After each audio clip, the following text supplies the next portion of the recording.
Hi guys, welcome back to Coffee Morning Laughter this week. We continue our journey on Black History Month. It's not week, Black History Month. And we've got another fantastic author for you guys. I promised you, well, me and Michelle promised you that we'll be bringing you different authors from in and around the UK, basically your neighbours, people that you walk past every day, people that you work with, but they have hidden talents. And obviously this month we're showcasing all of them. So I'm going to give it over to Michelle to introduce our guests for today, and then we'll take it from there. Yeah, so we have the lovely Christiana Jackson. Can I say your surname? Can I say that? Yeah, you're an author. It's out there. Yeah. Christiana Jackson. And her amazing book, which is called, sorry, just say it right for me because I don't want to say it wrong. The Queen's Tea Party. The Queen's Tea Party. Yeah, so Christiana, tell us a bit more. Yeah, thank you for the introduction. I wrote a book called, a children's book called The Queen's Tea Party. And I wrote this book back in 2014, and I published it in 2019. Wow. And the reason why I wanted to write a book is because I actually do enjoy writing. I just love creative writing and just having that freedom to write what I want, and no one can tell me what's wrong.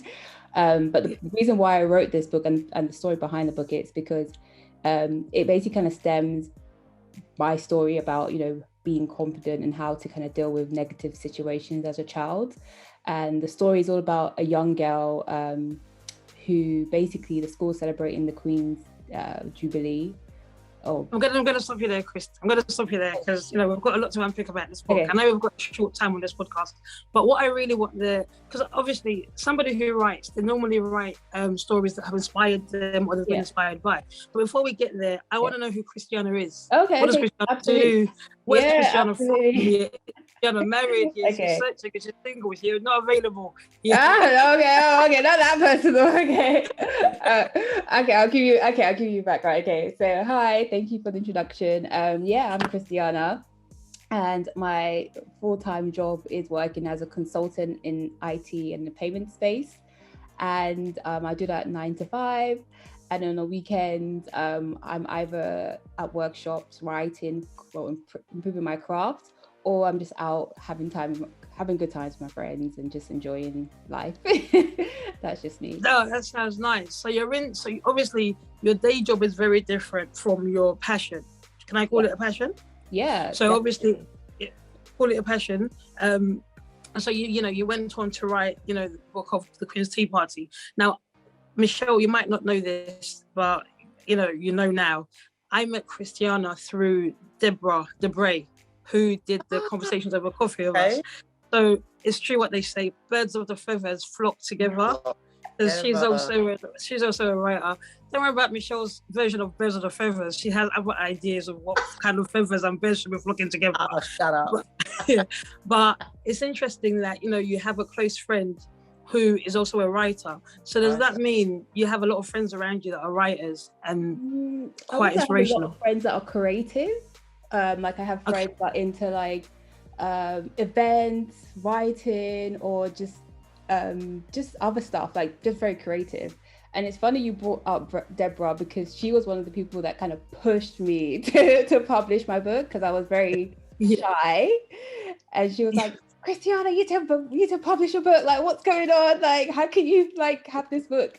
So it's so funny that you brought her up. But yeah, she's a great friend. Yeah, I mean, she's a great sense of support. Yeah, if Debs gives you support and you're not Beyonce, you're a lucky person, because the only person she actually supports wholeheartedly is Beyonce. Yeah. But in saying that, I mean, you mentioned something before. I kind of brought you right back. Mm-hmm. You said that you wrote this book in 2014. Yeah. Now, I'm not going to try and guess your age or make you reveal your age, but in 2014, you was quite a young bird. Yeah, Michelle, it used to be you used to be young. Early 20s, Shell. What were you doing in your early 20s, Shell? Oh, you know what I was doing. Just keep your... I knew you. I was going to say, keep your mouth stum. Oh, God, bring back chat. Yeah. Yeah, but early 20s. I mean, writing a book for me, it's quite it's a personal thing, isn't it? And a person must be really inspired and really passionate about this, because how do you take what's in your mind and how do you get so motivated that you feel like, you know what, I'm going to do this? And what are the reasons that would lead you to writing a book? Obviously, we're looking at Black authors. You know, you might be new to the scene in terms of you published your book in 2019, but you've been around for quite a while, actually. And how did you, you started it before. How did you get from, I have this great idea or I have this creative thing going on in my head, but I want to put it out there?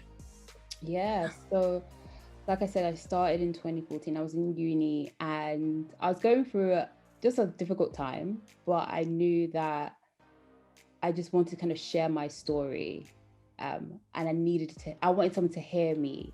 So that was my motivation to get it done. In terms of the years now, I didn't know what I was doing, and I spent a lot of time doing a lot of research, and a lot of time during that time I was doubting myself at the same time. So I had to kind of this book it's funny that I'm writing a book about confidence, because I actually had to deal with that as I was publishing this. So I did a lot. I went for self-publishing. So I just basically kind of did some research, went to kind of workshop classes on how to kind of do that. And then I eventually published it. Before that I met an illustrator on Instagram. I reached out to her. She was happy to illustrate my book. And then I basically reached out to editors to kind of read it, kind of help me kind of see where there were any weaknesses and areas to improve to actually kind of make sure it's a good book to sell and be, just kind of publish. So I ended up publishing it, and then, and I did like a release towards the end of 2019. And then obviously the pandemic hit where like we're here today, but that's just a short summary of like how I did it. But going back to your question about motivation, what motivated me was just me wanting to kind of share my story and help someone who may go through the same scenario that I did, or the main character has gone through. They know how to deal with that.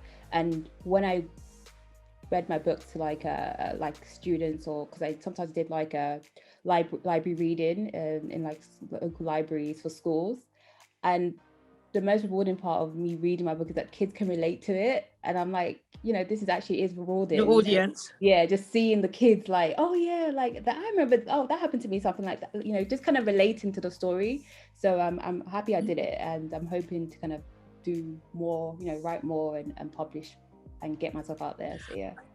So do you think there's do you think Black authors are, put to the forefront of literature in school or in other areas where maybe children are? I don't know if you managed to watch last week's podcast. We had Toyin on here, and she had written a book where it was basically for children that look like her. Yeah. I mean, I had bought a book for one of my nieces who's young, suits the age, and she can see herself in that book. I think Michelle was going to buy one for her little girl as well, even though she's a little bit older, but the story can marry. And our producer bought one for her niece who's about 3 years old. Now your book, I think the cover has a white girl on it, isn't it? I would say a mix.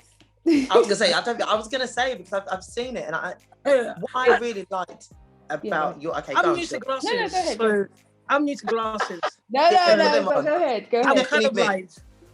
What I liked about your book, and I haven't read it, but I've read I've seen all the material, and I followed you on Instagram, so I've seen all the little girls reading it and their thoughts and feelings. But I think one thing that touched me, so I've got 2 mixed race children and a Black child, and it's all, I see a lot of books. I go to the library most weeks with my boys, especially 1 and 4, and I see we've got Black books about Black children celebrating Black culture, which is great. And obviously you have just books that are just white children, and they're just great. Biff, Kipper and Chip. Yeah, Biff, Kipper and Chip. They don't even do that anymore, but yeah. Oh no, do you not know who Oh no, are we too old for you? No, I do know what that is. No, I do know who they are. You stood in silence, and I was like, no, I wasn't that old. No. But you're right, Biff, Tipper and Chip. But what I loved about your book was the fact that for me, just the little that I saw, it was incorporating ethnic people into British culture and society. Yeah. You know, and for me as a mother of a mixed race child, it's nice to see something for them where they can, it's not everyday Africa. We love Africa, but it's not everyday Africa. There's also got their bangers and mash, as Sheila would like to say, side to them. Yeah. That's what I liked about the initial, that was my initial thoughts, and I'll definitely be getting the book for my boys.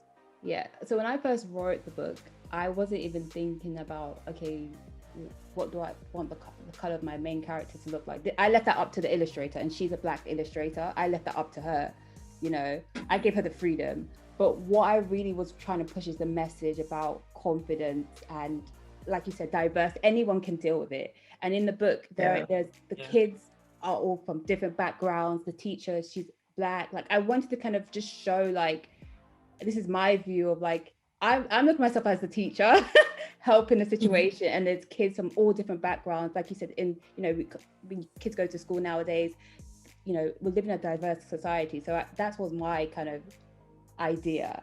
But I let the illustrator to kind of just play with it, and I was happy with it. And you know, sometimes I look back, I'm like, yeah, maybe I should have, you know, made the main character Black, but the best friend is beautifully brown, beautiful hair. If you I don't know if you want me to kind of show you, but, like, you know, you definitely show us, like, just because it is Black History Month after all. I mean yeah, like oh my gosh, Sheila, I know where you're going with this. Exactly. You know where she's going. But, like, you know where she's going. Yeah, but, like, I just didn't think I really like at that time. I just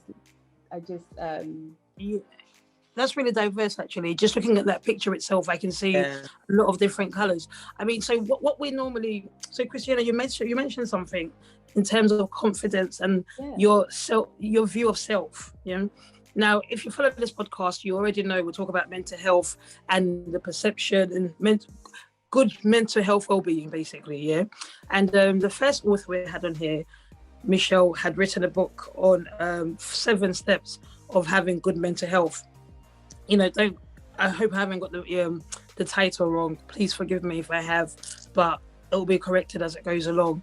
And she obviously gave us 7 steps of having good mental health. Toyin's book was more about identity and seeing yourself in the world where you belong. And I think what I'm picking up from your book as well is understanding your worth and having confidence in self. Yeah, I think it's really, really important that we mentioned this last week, saying it's really important that our young people or our children that are coming up are equipped to deal with situations better. Now, you had already stated to us that you wrote this book for your voice to be heard. When you wrote this book in 2014, you was at university. I'm just doing your chronology right now. You was at university. What was happening for you at that time at uni that made you feel these emotions that you had to write them out? It's kind of like a songwriter, you know, when they're hopefully happy or in love, you know, write a song. We always love it when Adele has a breakup, don't we? We know some good music is coming. Exactly. And that, you know, currently we all know what Beyonce shows about Jay-Z. It must be the money because it ain't your face. But he's so rude. I love Jay-Z. I don't care what anybody says. That man's fine. But let's keep it moving. What was it for you in that time? That made you arrive at, okay, I'm gonna write this book.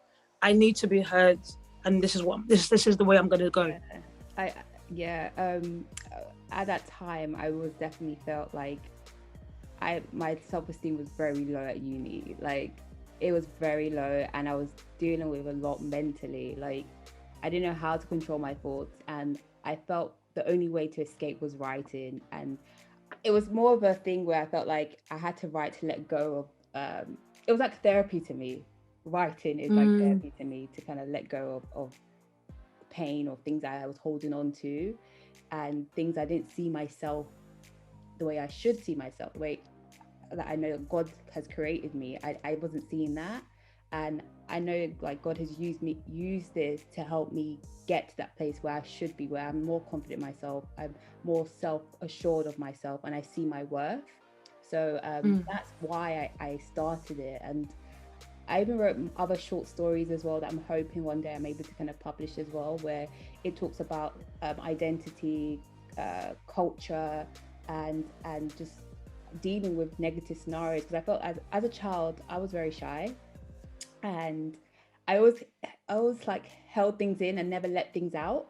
And that's why I was like, I want to get my voice heard, because I felt like it was just something I had to do at that age, in my early 20s, before I was going to the real world. I wanted to kind of write something and be like, yes, I can put that to bed, and now I can, step into the real world and, be this person that I know that I am, and, God has created me to be. So yeah, that just kind of, that was pretty much happened. So yeah. Shell, have you got a shell scratching to go? Go on, I know, Shell. right? You can always tell when I'm like, but yeah, it's just interesting. I'm loving hearing about how everybody's journey has started off from something quite personal, and how actually the writing has been therapeutic, and they've learned and grown from the journey of doing it. I've not heard someone say, I've come in it to make money.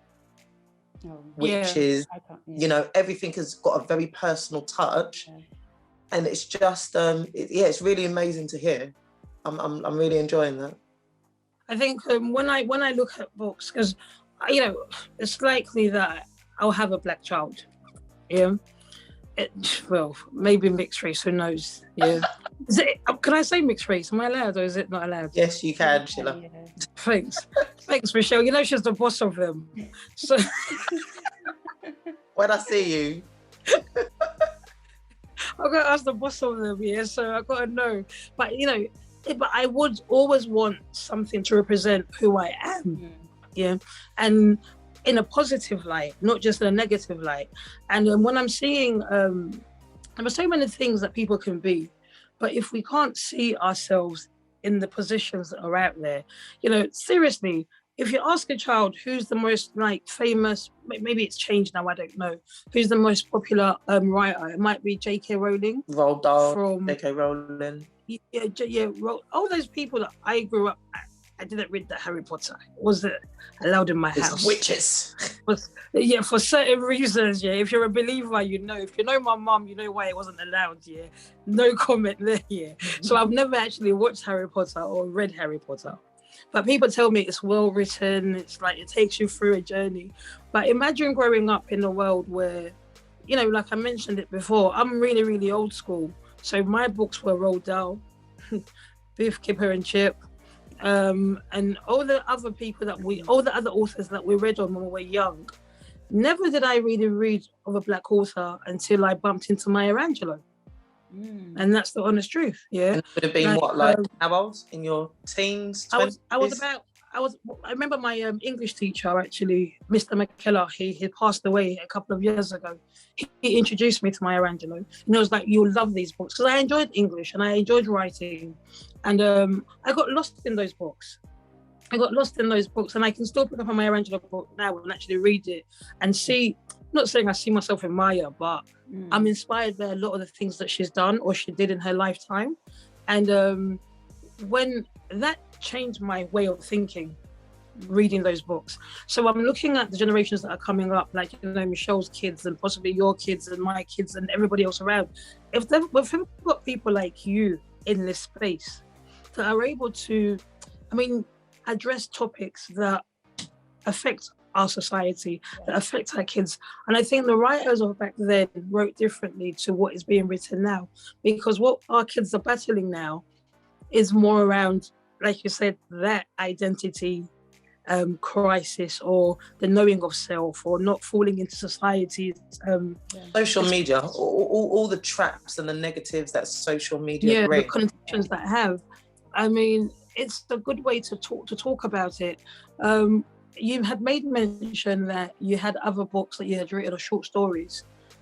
What are they looking to be? What's the message behind them? Yeah, it does touch those areas that you just mentioned about, I think, Michelle, you mentioned about you from an African household or Black household, but you go outside and you're like mixed with different cultures, and you're like, how do I kind of like not feel embarrassed about my culture, but also feel proud about myself? That's where my books kind of are. The stories I'm writing next are touching those areas, and I don't want to say too much because I am. Don't preempt you. Yeah. Don't preempt you. Let them want to buy it. Yeah, come back and tell us about what it. I'm love, just to go back to the thing, what I love right now is like there's so many of us, stepping out and actually writing, and there's I feel like our kids are going to be so blessed with just so much variety that's going to be out there that they wouldn't need to face the same issues that we face. You know what I mean? And I feel like I wish I was in their era where I could see books where I could relate to them and just go straight to them and just be so proud. Like, you know what? I'm happy with my skin, my hair, whatever it is, maybe, my culture, whatever it may be. I'm just proud, being from a Black household. So what was I going to ask you? Yeah, what's your background? Nigeria. Yeah. Oh, yeah. So my favourite author and my first experience of a Black author, Chimamanda Adichie, Half a Yellow Sun, Purple Hibiscus, and I read all of them. And for sure, she's a Nigerian Igbo lady. The name gave it away. Couldn't pronounce it.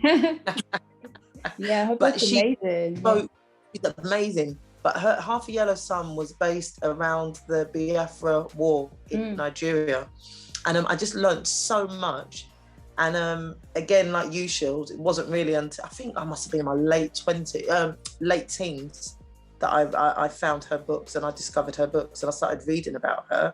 But I think like what you said, Christiana, our children, like where were these books when we were growing up about ourselves and culture and identity? There's all these great stories, Maya Angelou, great, all her poetry. But in terms of especially being a Black British Nigerian woman or child at the time, we didn't have all these books. We just had... Can I just interject, Shell, and just, be a bit controversial here, yeah? Is it because our parents didn't make time to find these things for us? Is it because the only book that was read in your household was the Bible? That is controversial. I'm just being honest, yeah. Because you think about it, yeah, with everything that your parents had to do back in those days, yeah, they weren't going to go and find you a book that looked like you. But what if there wasn't any? I don't think there was any. I was going to say... The most you was going to get was Oprah Winfrey's story. Colour Purple, yeah. I'll say was that appropriate? No. Great film, but not appropriate. But I think there's two things. Number one, I think we've said it on this podcast so many times. People were not thinking about mental health and identity and culture. It was all something that was going on in our households, in our backgrounds, in our minds, but it wasn't something that was verbalized, that was discussed, that healthy discussions were welcomed and promoted. When my son is coming home and telling me, Mum, you're not respecting my rights. I'm thinking, little kid, what rights? We didn't have rights growing up. But in school, that's what they're teaching them now, that you've got a right to be heard, a right to be listened to. And I'm I don't want all these rights coming up and biting me back. I don't want to hear it. But it's great in a way, that he's thinking about his mental health. Dan was so sad, my husband, the other day. He might kill me for saying this. I think Dan was telling him, look, eat your dinner, finish your dinner. And then Isaac was like, you're making me sad. But the fact that he was able to name his emotions and actually, say it, it was really heartwarming. I was like, leave my son alone. He doesn't have to eat his dinner if he doesn't want it. But, it's just good that, children are able to name, and my son's only 4, but he's able to name these things. And say it out and not even be afraid to say it out to an adult. Whereas I'll be honest with you, Do you think any one of us here maybe could have said to our parents, "You're making me sad"? What would the response be? I could have. I'll make you sadder. I could have said it, but I think it would have been, the response would have been, there's a lot more sadder things that are happening outside of this world, yeah? Like, but I don't think my mum would even grasp it, because even now at this adult age, I've got to kind of like discipline her before she understands the real emotion that it's I'm only feeling. You that can discipline your mum, Shills. That's not in a horrible way, but it's like, you know, like the older you get, the more you're able to kind of like speak up on what you prefer, what your preferences are. And you know, we have this thing of my mental health and my well-being. So if that means I have to leave you for 5 days without speaking to you, I'm not mad at you. I'm just looking after my mental health and my well-being. And even if I am mad at you, I'm allowed to be mad at you because I'm an adult now and you've upset me, and I'm telling you that you've upset me. So Michelle, do you talk to your kids about mental health, like how they kind of deal with certain scenarios? Michelle, be honest. Michelle's an abuser, bro. No, I do. I've said this so many times. I just want my kids to be happy. Yeah. I promise you, I don't care. I don't want to, I'll say it. You know, obviously I want them to do well, but if it comes at the detriment of their mental health, then actually I prefer them to be poor and happy than rich and sad. Yes, Sheila, I said it. Sheila's like, poor is not in the vocabulary. How do you spell that? No, I want them to do well, and I want them. We obviously know what riches can buy you. I think riches can buy you happiness to a certain degree. But when we look at all the rich and famous people that commit suicide, that are deeply unhappy, and they have all the riches in the world, actually, was it worth it? I want my kids to be happy. I really want my kids to be happy. I want them to know that it's okay to not be okay. It's okay to tell me as their mum that actually, mum, you've done something, I'm not happy, or actually, mum, you were wrong. And as long as it's done respectfully, I can take that. I apologize to my kids. My mum didn't apologize to me, and I still hold on to crap about that that now. I think there should be a book written to African parents for a certain generation, the trauma you left behind. Because I have a lot of people around me that are like my age. No, thank God, I don't think my trauma is that deep or whatever, There's just unfortunate circumstances that happened to my mum, that's it, or happened to our family. But there were people that I've had stories of where their parents were really traumatizing and they're still dealing with issues from childhood. And I think kids, it's even worse. Like they just and I think there should be a book that should be, you know, I'm not stereotyping, but a lot of those parents belong to the church, and I think this book should be put in the church, and it should be alongside the Bible.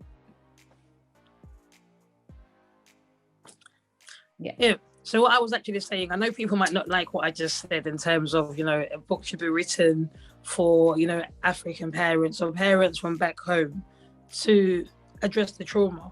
But we all read to a certain degree, do you know what I mean? And if people are in these spaces of like church or whatever the community is, what's the best place to be taught apart from the place that you normally are at? So if that was something that they spoke about, you'd find that a lot more of our generation will be healed from the trauma that they faced back then. That's what the power of reading does, or education does, no? It does, but I think with reading, it's because you choose, you want to do something different, So for us to give, I know for certain people, if we were to give them a book about, you know, look at the hurt you've caused, they'll be like, I don't want to read this book. You understand? So I don't know if it has to be more maybe seminars or talks, but actually sometimes with when you're giving out a message of you know, how you can do better, maybe you're already preaching to the slightly converted already, because they're already on that journey to make themselves better by taking that step to try and do better. But actually the people that you want to reach are actually the people that might be that actually I've done no wrong. Yeah, that's true. Thanks. That's true. I think you know, reading is always an opportunity for people to learn a little bit more, and you know, it depends on what material you like to read, and there's a thing out there for everybody, I guess. In saying that though, Christiane, I'm gonna come back to you. Yeah, like obviously you're in a space now where you've written your book. You feel like how do you feel your message has impacted the people that have actually received your book? Because sometimes your audience sort of feedback gives you more of an insight of what you did well and what you need to do better or what you need to do more of. Yeah, definitely. I've definitely got some good feedback, and I've got some bad feedback to work on and to improve on to my next book. And that feedback was just more of like, have more visuals, less writing. Do you know what I mean? But then the most positive feedback I have had from people are just the kids themselves, of just how they feel like they can relate and they can take something away from the book. So those are the two things I care about. And so it's relatable and inspiring. Yeah. And those can I pick up those two words? Relatable and inspiring. And inspiring. And they can take away something from the book. Like they can learn from my Can I just add as well? My mistakes, yeah. What I saw from the little girl that was holding the book in her little princess outfit, she just looked so happy. She generally just looked so overjoyed and just happy and excited, so there is something about bringing joy as well. My kids love reading. Sometimes I want to read the same book. My son, he wants to read the same book 5 nights in a row, and I'm like, oh, please, not again. But again, that just shows how much they love the book. So, and that's the sense I got from that clip anyway, from that little girl who sent that video in. I had a parent who said like, oh, my kid just keeps reading it, like she just reads it like non-stop, like she wants me to read it all the time, and like she may not know every word, but she just likes to read it, like, you know what I mean? That's really cool. Do you have children? No. Okay, so you won't even know how annoying it is. Well, so what this is literally catching you off guard. Yeah, you've got your book with you, haven't you? Yeah. So what was that? I've got my book. You've got your book with you right now, haven't you? Yeah. Don't tell me I have to read it. Oh my. Read something. No. Read us. Come on, yeah. Give it to the listeners. Come on. Come on the podcast and talk about your book and not read about your book. Come on. Oh my God. Just You're read not the your right favorite audience, part. though. Are you gonna be the right audience? Yes, we are. I'm a mum who reads books every day. I'm an aunt that has to go and read to a 7-year-old niece. Okay, let me just read just actually. Okay, let me read the beginning. Okay. Hey, look, man, master the English here. Master the English. You guys make me nervous. I don't know. I'm normally not nervous when I read to like little kids, but like adults, it's like, okay. Don't worry about it. Yeah, pretend I'm a youth. No, okay. I'll just read like a couple sentences. Okay, Mom, I'm ready. Okay, it's been a while. I need to get one. I love this. Okay, I love the realness of this. Okay, so Mom, I'm ready. I don't want to be late for school. Miss Sterling has an important announcement to make in today's assembly, yelled Chloe as she eagerly waited at the bottom of the stairs. I'm coming, yawned Mom. She quickly drank her fresh cup of coffee and picked up the car keys and drove Chloe to school. Chloe loved going to school. She loved playing with her friends, getting involved in school activities and playing sports. From afar, the school looked like a castle and had many classrooms. It had an art room, a music room, 2 science labs, and a playground as the size of a football pitch. Ring, ring, the school bell rang as they approached the front of the school gates. Chloe opened the door and bolted out of the car. She ran as fast as she could to get into the classroom on time. When she reached the front door, she saw Miss Sterling walking into the class. Phew, I didn't miss the announcement. Miss Sterling wore an unusual outfit. She wore a long dress that was so long that it covered her shiny gold shoes. The students stared at her as she walked to the front of the class. Good morning, students. As you know, I have an exciting announcement to make, she projected as she adjusted her red cape tied around her shoulders. The students stopped what they were doing and took their seats as they tried to figure out why was Miss Sterling wearing a funny outfit. They all leaned in to pay close attention. She continued, next week we'll be celebrating the Queen's Jubilee by having a royal tea party in the school playground. It'll be a non-school uniform day and you will need to wear your royal outfit. The best dressed individual will win a special prize and the winner will visit the Queen for afternoon tea at her palace. So please dress to impress. Chloe's cheeks and her eyes flushed as she heard Miss Sterling's announcement. This is the best news ever, she whispered to her best friend Savannah. Savannah and Chloe were best of friends and they were inseparable. They sat together in every class and celebrated birthdays and holidays together. I would love to win the competition to visit the Queen. It was my granddad's best dream to visit her and see the palace. I'll have to stop by there. Thank you. Yeah. You know, one thing I love about books, and I keep saying this every week, it's just the description, the descriptive writing, the ability to make you see the classroom. Because when you said she jumped out, I can imagine that mum, because, you know, saying, oh, I'm tired, let's go. Yeah. Everything that you read, I can see it.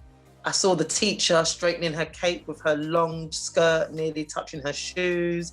Everybody sitting at the classroom like, ooh, what's happening? Yeah. The excitement. Yeah, no, you can see it. I mean, about a kid's book. Yeah, so that sounds really, really good. I'm going to have to buy it for Coco, my niece who's 8. I'm going to have to buy it. But yeah, it seems like I'm going to have to buy a lot of books this season. For every person that comes onto the show, I've got to buy their book. Yeah, but it is a journey. And I think the story that you tell through your book in terms of, you know, having confidence, we're not going to ruin it for the listeners because I know how the book ends, guys. Ta-da! Yeah. No spoilers. No spoilers. No spoilers. I only did that for EastEnders. No spoilers.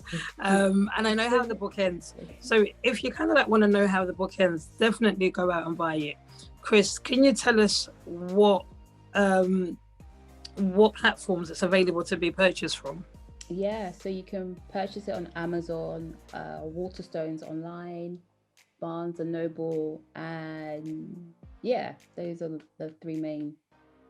Yeah, so it's basically on every platform, guys. It's on every platform, and you can just throughout the week, what we're going to do is we're going to be putting up a lot of posts that will direct you directly to Christiana's website, the Tea with the Queen's website, and her Instagram. She's not a shy girl, but you know, she's a great author. She says she was shy, but she's not shy anymore. All that stuff there. Because I've got a little bit of a habit. I've got something that we're falling into over the past month that we keep asking people, very unplanned, and I'm going to let Michelle take over. So, random question. Now, this is going to, if you think I was asking you to read your book is going to throw you, this is going to throw you. Right. You've got a tea party. You can have another tea party, I hear you ask. You can have 10 people at your tea party. 10? Dead or alive. You're being generous. 6? Oh, 6. Okay, my bad. Okay. 10 is harsh. 6. Only 6 people at your tea party. They can be dead or alive, famous, not famous. Who are your 6? Go. Wow. Okay. So my sister, of course, if you like to gossip. I like that. Sister, that's love. I would say Whitney Houston. I just love her voice. Whitney Houston. So let me get this straight. Is she going to be singing throughout the whole tea party? Oh yes. We need some entertainment. You know, we need. Let's go. Yeah. Take us. Yeah. Whitney Houston. I would say. Oh my gosh, there's so many people. Well, you've got 4 to go because you've got your sister. I was my godson because you know. Your godson. Yeah. Oh, that's nice. Cheryl, don't look at me. My table's full. My boys don't make the cut. You've got too many god kids. My God, this is hard. This is hard. Come on, but you got 3 more, yeah? Oh my Dead God, or who alive? do I like? Did you know it because you're on the spot? And I'm like, wait, hold on. Who would I invite? This is your tea party. Who would I invite? Okay, I'm just gonna throw some names. I'm gonna say Drake. Drake. Drake. Yeah. Not even Tupac. No. Tupac. What you say? She don't know Tupac. She's too young. I do know Tupac, but no, I don't. Okay, we'll go with Drake. No judgment. Drake. This is a safe space. No judgment. No, you guys are This is- judging. You guys are. No, this is not judging. I take it back. No, I take it I'm just shocked you put Drake on it, but you know. Okay, and Okay. I'm gonna invite both of you, Sheila and Michelle. Jeez, this is the first time lastly- somebody's actually invited us to their tea party. You know what? Oh my gosh, who can I'll just say my brother. I can't think of it. Okay, fair enough. A very interesting mix. A very, very interesting mix. Drake will just fund the tea party. That's why, we need someone rich, to just To fund it. Okay, Drake, you know where you're We can coming. have a Okay, good cool. time. I thought it was Shields. Shields was the Ricks. I'll take Drake's money. I'll Auntie take Drake's Shields. money. Auntie Shields. just take the Listen, money. I'll take Drake's money. There's a reason. There's a reason. That is actually very interesting, yeah. Like your dinner table looks like that. I'm curious, yeah, why are me and Michelle on that dinner table? Did you guys have Well, your tea party. conversation? I'm really enjoying our coffee with, I don't want to get it wrong, coffee with conversation? Coffee morning laughter. Coffee morning laughter. Sorry, I'm so sorry. But yeah, I'm really she was thinking about enjoying it. conversations over Like, coffee. kiki. So yeah, why not? No, it's really, really cool. One thing I do want to let people know as the weeks progress, guys, I know we've had a bit of a laugh with, the people that we've brought on, but this is me and Christiana had a conversation earlier on this week, and we spoke about a person digging deep into their passion and having the ability and having the power to actually come out. Because you heard what she said at the beginning of the podcast. Her day job is something really fancy, yeah, and to do something that possibly might pay you less, but because you just love it, yeah, it's so inspirational. And you had made mention that you would be traveling, or you normally travel around different schools and different libraries to read your stories. Do you have any locations that are coming up that we can share with our parents, or is there a place that? But I can share once I have any information. Okay, yeah. So is there is there a place that they can sign up to follow you, and then they can know where you're at? Yeah, so on my website, you can actually sign up to any mailing, or you can just reach out to me on Instagram, on the Queen's Tea Party, and then just message me if you want to, any events that I have, I can just let you guys know through there. Yeah. Do you come to parties and read? No, not birthday party. I'm just expanding your business. Thank you, Sheila. Thank you, Sheila. Like that. I'm just expanding your business. Have a tea party and I'll come and read. Have a tea party. Yeah, who else to come and read for you? Yeah. Right. Well, let's get the chingy ching. Guys, support everybody that's been on this podcast, because it's not easy to write, I don't even know how a person thinks about publishing something. I was about to say, I think for me, it sounds like the writing part actually seems like possibly the easiest part, because you're just getting what's out there onto paper. But actually all the stuff and the publishing and what you talked about as well, research. Like, I hate research. I hate uni. I hate learning. Saying the person that keeps on going back and doing many courses, but the actual doing it because not because I have to, or because I'm going to get a qualification out of it. It just sounds like a lot. So it's not easy. Even Toyin last week, she said it took her 18 months, I think, to get herself published. So it's a lot of work. It's a lot of work, especially if you're self-publishing as well, because you're doing everything yourself. Did you self-publish? Yeah, I self-published for this one, Oh, wow. Yeah. So you're funding, you're doing the marketing, you're doing everything, unless you have a team that's supporting you. But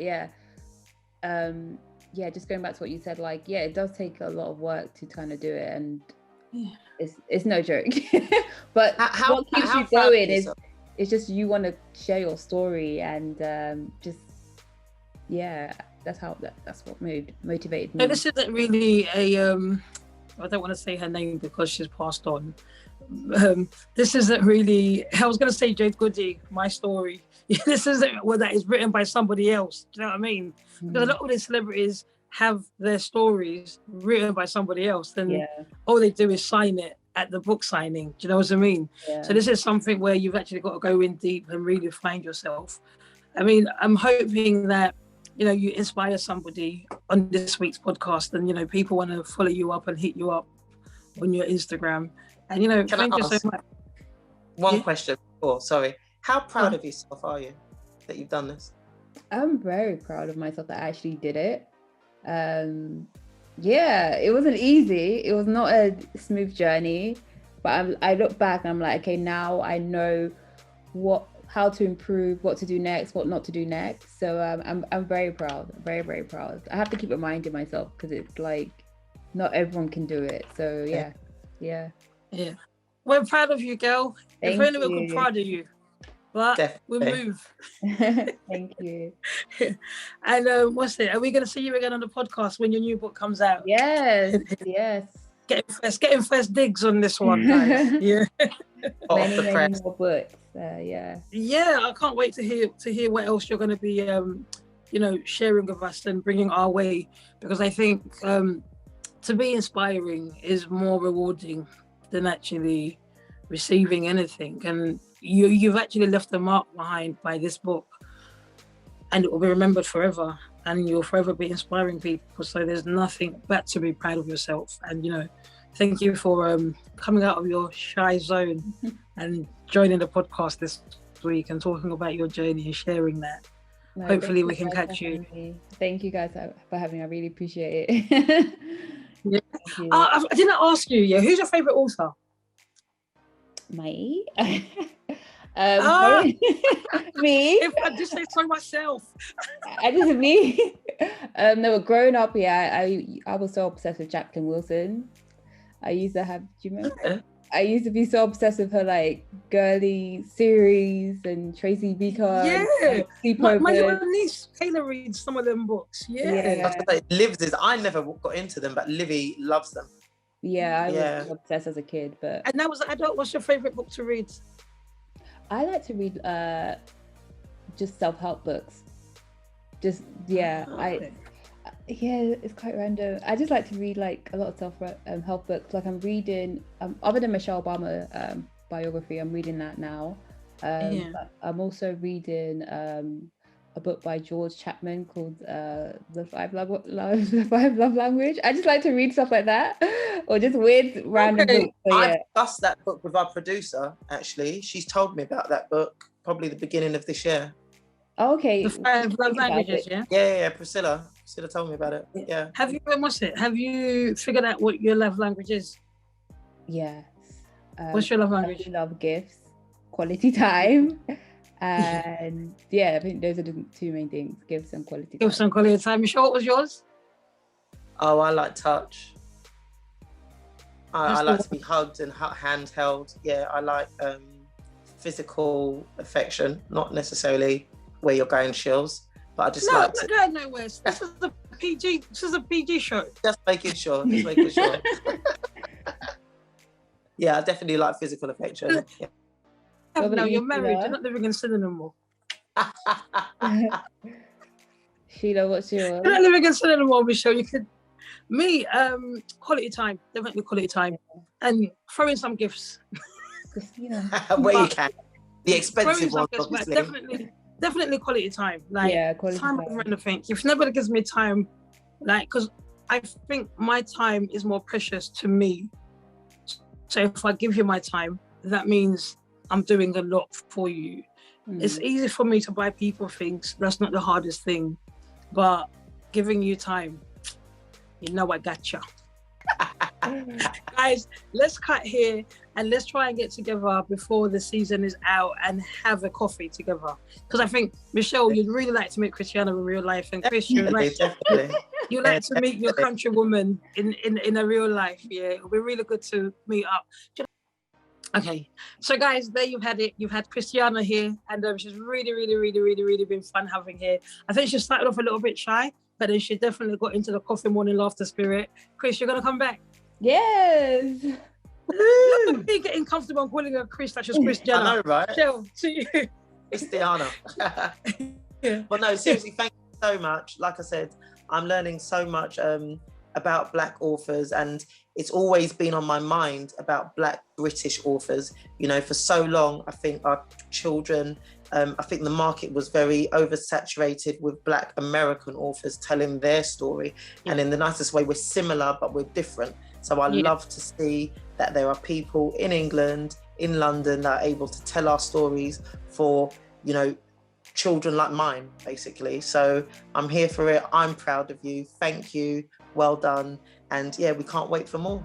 Thank you.